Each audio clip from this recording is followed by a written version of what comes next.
welcome back to Capitol Hill. I, of course, am Alan Freedom, and Adam Preston is still not here. He is gone for the summer. He is off for the summer performing a David Blaine-like stunt where he spends 90 straight days not hosting a talk show. It's magic. And with us tonight, a special guest here to talk with us about the Senate and some other things. Welcome to the program, Bryant Wolf. Hey there, y'all. It's good to be here. All right. So real quick, we'll start with, I guess, the Senate. Take us through the possible Senate candidates and the scenarios. Sure. So at this moment, we have, I believe, 34 Senate seats up for election. That includes the 33 regular Class 1 seats, as well as a special election in Minnesota, where Al Franken resigned after being outed by the Me Too movement. So we've got these 34 elections, and all the elections except for the special election are from the Obama wave of 2012. So that's why you're going to see Democratic incumbents in states like North Dakota, Indiana, Montana, Missouri, all of which there are other Senator, Pennsylvania too, all where their other senator is a Republican, and President Fitzgerald won in 2016 over Hillary Clinton. So that's kind of our main thing today. And so to talk about a few seats that I personally find interesting, the Senate race in California is shaping up to be very interesting.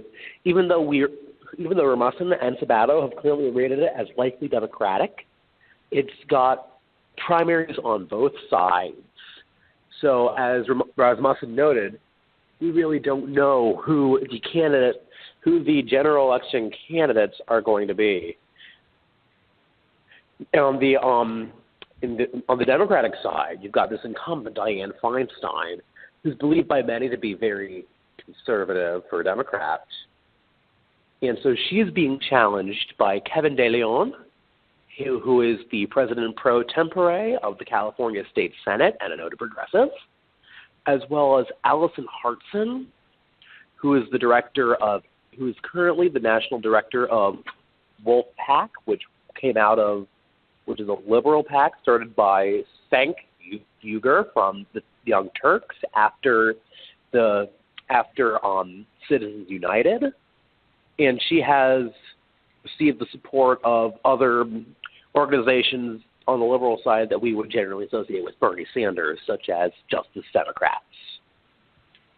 And you've got basically the California Democratic Party is very split at this moment, because De Leon has a lot of support, especially from racial minorities, and for certain unions. He has a lot of union support right now. But on the other hand, Feinstein has the big, important endorsements, including former Vice President Joe Biden, her former colleague Barbara Boxer, and her current colleague Kamala Harris.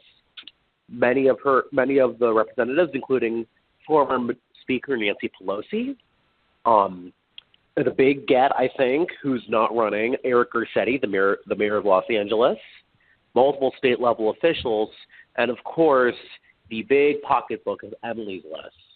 That's going to be, and then on the Republican side, what's really weird is that there's one person the first person out of the race was Karen Lancona. Sorry about that. So Karen Lancona is a small business owner, I believe. Nobody is entirely sure. She's a small business owner and manager.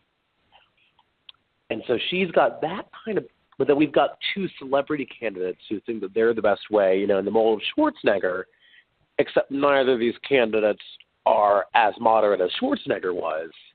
You've got Caitlyn Jenner, the noted transgender media personality, former Olympian Bruce Jenner, and Michael Savage, the radio host and conservative commentator. So honestly, really can't make a decision about where we think this race is going to go until we know more about who's actually going to be running on each side. That won't happen until the jungle primary. Right.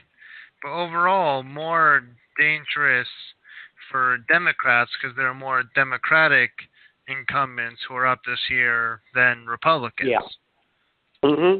That's going to be the big issue. In fact, currently Rasmussen is projecting one gain for the Republican Party in West Virginia. However, that is, of course, very much a state with primaries right now. You've got U.S. Representative Evan Jenkins and State Attorney General Patrick Morrisey in the primary for the Republicans. And for the Democrats, incumbent Senator and former Governor Joe Manchin is being challenged by activist Paula Jean Swearingen, who, like Harson before her, has gained many endorsements from the Bernie Sanders crowd. So definitely, definitely Democrats playing defense if they want to keep their incumbent seats, and a possible opportunity for Republicans to try and increase their majority. Yeah. The only seat at this moment that is held by a Republican that we have at anywhere sort of giving the Democrats room to win right now is Nevada, which we've labeled as a toss-up seat. Nevada, of course, went for Obama twice and then for Clinton, but it has had in midterm years a Republican bent, and even though it voted for Obama in 2012, if I remember correctly, they elected their Republican Senator Dean Heller, who is the incumbent and who is up against Jackie Rosen, who is a one-term U.S. representative. So that will be – Rosen is, I think, the best candidate they could get at this point, but we don't know yet. We'll wait and see. Moving on to the presidential primaries, or at least the hopefuls, how's that looking? Oh, you've got – give me a moment to pull out my current polls. On the Democratic side, to challenge for the White House, currently the biggest name that has been floated is that of Gabriel Gonzalez, the party chair, gadfly U.S. representative from New Mexico, who made a statement on the floor with his choice to with leading the entire stand-up sort of, the protest on the floor that got him and two other representatives kicked out of the House for the day. Right. And so you've got him, and that's the big one, and then followed by Calvin Ward, who's the House Minority Whip. And then following him at third is Mike Solon, who is a U.S. representative from the Akron, Ohio area, and is running to replace Sherrod Brown this next year. And then there are John Schultz, the House Minority Leader, and then Louis Hong is at sort of makes it 5 out of 5. And so current polls have it around Gonzalez around 28, Ward around 19, Solon around 17, Schultz around 13, and Hong around 11 percentage points. So Gonzalez clearly has the lead at this point with very close, with a 10-point lead at this moment. That's pretty comfortable unless anything drastic happens. That is, yeah. We've seen this has to be said that we are 3 years out from an election. If we win everything by 3 years out of an election and Kyle Fitzgerald would not be our president, it would be Chris Christie. But true. Chris Christie had Bridgegate, and before him, Rudy Giuliani had just a shitty campaign and really good. and a semi-big scandal on him. Literally anybody could win at this point, and these are just the names of who we think currently. Or Herman Cain was in the lead before 999. Well, pretty much everybody was in the lead during that race in 2012. Well, that's true. The Republicans flavor of the week. Yeah. And then on the Republican side, I mean, your options for replacing Cal Fitzgerald are much larger. There are many more people that could replace Cal Fitzgerald in the White House. And, of course, top of those you have to think is David Parker, his vice president. But Parker has done almost nothing in the public eye since becoming vice president, except for breaking a tie in the Senate. So at this moment, we really don't know. Currently leading in polls is Dylan McMillan, the Speaker of the House. But McMillan is only, 3 points ahead of his closest challenger, which would be Florida Congressman and just declared Senate candidate for Florida, Will Conway. So pretty much yeah. And then you've got various other people that people are thinking, like Party Chair Sullivan Rapperby, Michigan Representative and Senate candidate Alexander Bloomfield, Sullivan Fines, the new influential chair of the Nationalist Caucus that just really passed their first big legislative accomplishment, Ohio Congressman Jim Jordan, Parker, of course, House Majority Whip Audrey Van Horn, and Ross McDaniel, also from Texas, and the co-chair of the Nationalist Caucus. Okay. So when we look, the biggest thing though is that when we look at we're looking at a national race, general election style, it's going to be, I personally think, a very hard race for Gonzalez to win if he makes it to the general election. It's only because he has solidified his image at this point of being a very liberal candidate and very liberal politician who would have issues gaining the more moderate, Joe Manchins and Joe Donnellys and Heidi Heitkamps of the Democratic Party, getting their votes instead of the votes, as well as the votes of, the moderate Republicans and centrist independents. Or moderate Democrats. He's very publicly disagreed with moderate Democrats like Representative Hong and Representative Ward. And, yeah, that's the thing with that. It's very interesting to see the fact that, the party chair has consistently, voted against bills that are submitted by people like Ward and Schultz, both of whom are also in his party's leadership. So that's something that's not going to look good for him, and that I can almost assure you will be brought back up on the campaign trail in 2020 should he run. It almost reminds me of the divide between the Bernie Kratz and the more normal Hillary voters. More normal, just more centrist. Yeah. It's very similar to that, except right now Gonzalez is really the only main leading Democrat who's relatively left. Everybody else, like Ward and Schultz and Hong and Solin, they're all relatively centrist and in a Hillary Clinton, some sort of a Hillary Clinton mold. Mm-hmm. So when you've got that, that's honestly what the big issue will be, I think, is that if the party, and also at least for the Democrats, if this is the Republican Party, we'd be saying, if you're a Hillary Clinton candidate, you've got to all unite around somebody, whether that be Schultz or Hong or Ward or whatever. But it's not. It's the Democratic Party. And since most of what they do is, I believe actually every primary and caucus is proportional, disproportional and delicate allegation, it won't matter.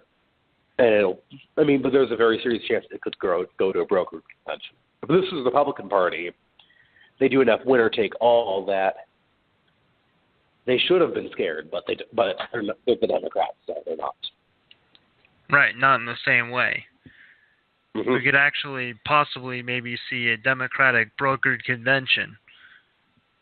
Yes, and that's a very real option, especially if they get as clown, especially if the slate of candidates is as big and clown car-ish as 2016.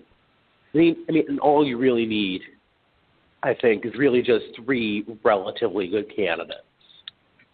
Because of how if you have 2, then you can really, then you'll probably get. But if you have 3 relatively even candidates who are all taking different sections of the population, then there's a very real chance we can go to a general convention and see some interesting deals being made. If you're somewhat of a globalist like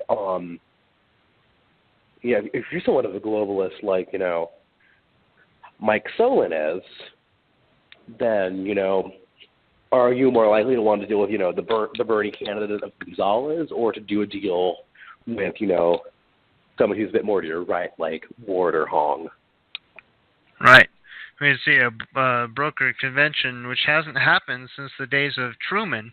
That was the last brokered convention, the famous divide between the Dixiecrats and the non-Dixiecrats.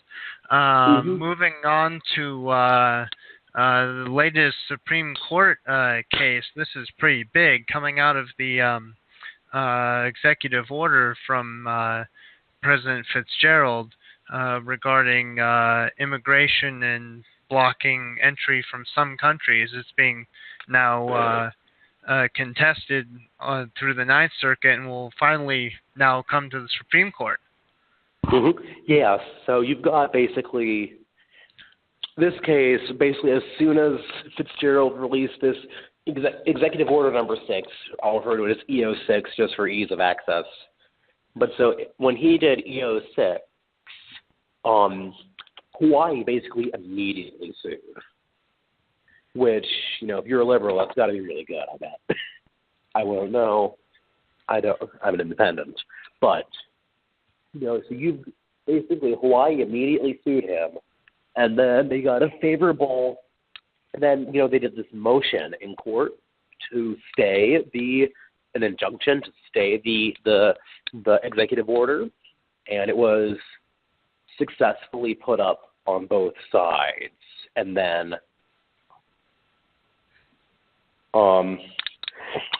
you've got basically what happened was appeals court upheld, and then the Supreme Court unanimously, and that's what's really interesting. Is the Ninth Circuit was divided, ideologically. The one dissenter in the 3-judge panel, Sandra Ikuta, is a Bush appointee, whereas you've got this very ideologically somewhat balanced group on the Supreme Court, and they all issued this per curiam for the court decision. So it's for all of them.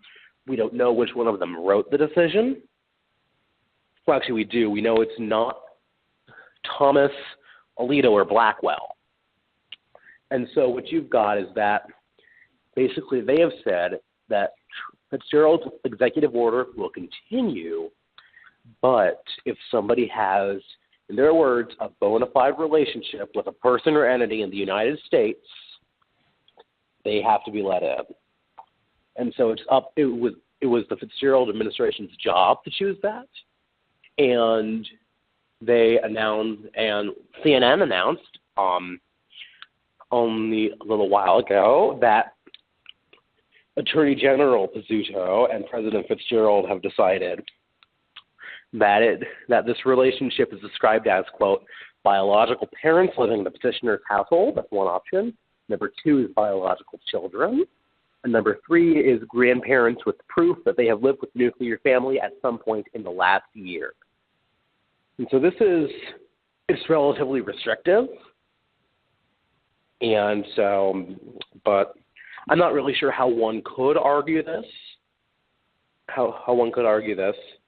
That is, extraneous. Then you've got him, and you've got Pizzuto and Solicitor General Noel Francisco, who will argue this case before the Supreme Court. And so the big question here is, does the president have the authority to issue this kind of executive order without Congress's approval? Is it too broad? But the big question is that, at least according to the state of Hawaii, who are the plaintiffs in this case, that it violates the Establishment Clause. And for those of you that don't know what that is, it's this little bit in the First Amendment that says, Congress shall make no law respecting an establishment of religion or prohibiting the free exercise thereof. And so, so we can have an establishment of religion, but we also can't have an establishment prohibiting religion. And so that's what they're arguing, is that by, telling people from these 7 Muslim majority countries that you can't come here, that it is basically the de facto Muslim ban that he talked about during his campaign.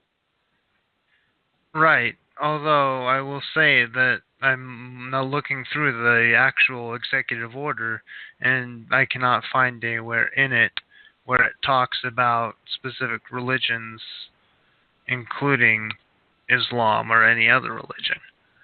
Yeah. And so that's what Hawaii is arguing, basically, is that if he was very clearly saying, if you're a Muslim, you can't get in, that would be shut down so hard by the courts. Right. But, and there are the Fitzgerald administration, their argument will be it has nothing to do with Islam, it's just coming from areas where there are known terrorism. Well, there's terrorism, yeah. So that's the big question that's going to be for the court is, because you've got basically these countries are Iran. Iran is 99% Muslim. You've got Iraq. Now Iraq is, Iraq is 95% Muslim. Somalia, again, pretty much entirely Muslim. Same with Libya, Sudan. Sudan, Syria, Yemen are pretty much all the same. They are all majority Muslim countries. And so that all have Islam as the bigger source, the lowest one I think is in the 70 something percent of that Syria, just because Syria has a relatively big number of Christians. Mm-hmm. But you've got in Syria, according to the most recent data we have, it's pretty much Christianity is about 10% of Syrians, and then you've got these Druzisms that are about 3%, and then you've got various others, but pretty much the majority of Syria is a super majority actually of Syria is Christian. So that's going to be hard for them to. So I think that's the question that the judges are going to have to face. Is it that saying something is that? And I think personally, for me and for my knowledge of this court, the case is going to rest on Anthony Kennedy and Merrick Garland, the two sort of moderate justices, and specifically. I can presume at this point that Breyer, Kagan, Sotomayor, Ginsburg will all want to rule in Hawaii's favor, whereas Blackwell, Alito,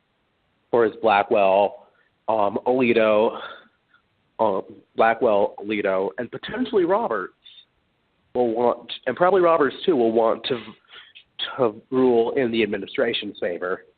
And so honestly, the court is much wider now with more room for wiggling because it's much easier in this court than it was at any time in the Roberts court and during most of the Rehnquist court too, for liberals to get a 5-4 majority now.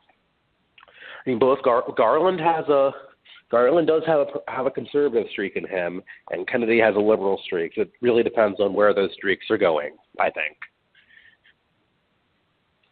Insightful as always. Thanks for being on the show and giving us all the info. Oh, yeah, no problem. Always a pleasure. Thank you. Thank you. Capitol Hill is a free online simulation game, and you can find it on TedderVision.com. It's really cool. You can play as a representative, run for Senate, run for the presidency one day, or end up in the cabinet, maybe end up a Supreme Court justice. It's really fun, and you should try it out. A lot of people listen to our podcast, but aren't yet players on our game. You should come check it out. It's really fun. You can find it on TedderVision.com.